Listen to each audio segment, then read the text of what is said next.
रोज उपयोगात पडतील अशा महत्त्वाच्या किचन टिप्स. नंबर 1. कारल्याच्या भाजीमधील कडूपणा जाण्यासाठी त्यात मीठ चोळून अर्धा तास फ्रीजमध्ये ठेवा.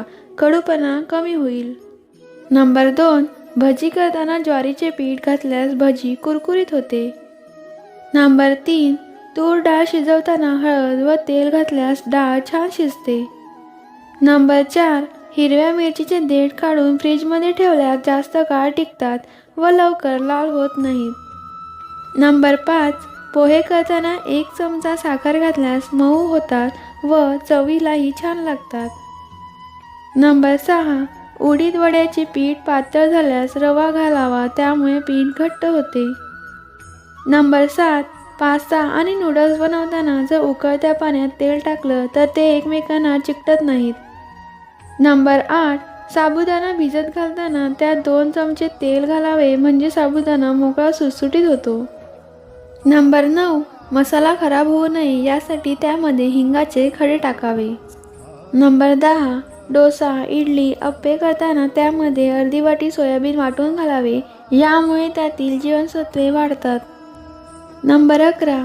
कणिक मळताना ती परातीत किंवा ताटात न मळता कढई, तसराळे किंवा मोठा बाऊल यात मळली तर मळायला सोपी होते. नंबर 12. नेहमी अन्न झाकून ठेवायची सवय लावून घ्यावी, म्हणजे त्यावर माशा, चिलटे बसत नाहीत. नकळत पदार्थांमध्ये धूळ, किडामुंगी वगैरे पडत नाही. नंबर 13. कोणताही पुलाव किंवा जिरा राईस, स्पेशल भात जर डायरेक्ट स्टीलच्या कुकरमध्ये करणार असाल तेव्हा तांदळाच्या 1.5 पट पाणी घालावे आणि 2 शिट्ट्या कराव्यात. भात मोकळा आणि फडफडीत होतो. नंबर 15. गरमागरम इडली पात्रातून काढायच्या आधी त्यावर थोडेसे गार पाणी शिंपडावे, यामुळे इडल्या इडली पात्रातून पटापट निघतात. नंबर 16. पनीर किंवा चीज किसताना किसणीवर थोडे तेल लावा, म्हणजे पनीर आणि चीज चिकटणार नाही. नंबर 17. दूध किंवा खीर जळत असेल तर त्यात 2 ते 3 सुपारीची पाने टाकून गरम करा, जळणारा वास निघून जाईल. नंबर 18. जर तुम्हाला तुमच्या मिठाईमध्ये क्रीमयुक्त टेक्स्चर हवा असेल तर फुल क्रीम दूध वापरा. नंबर 19. दही वडे बनवताना उडदाच्या डाळीत थोडे दही मिसळून फेटून घ्या. दही वडा अधिक चवदार आणि मऊ होईल.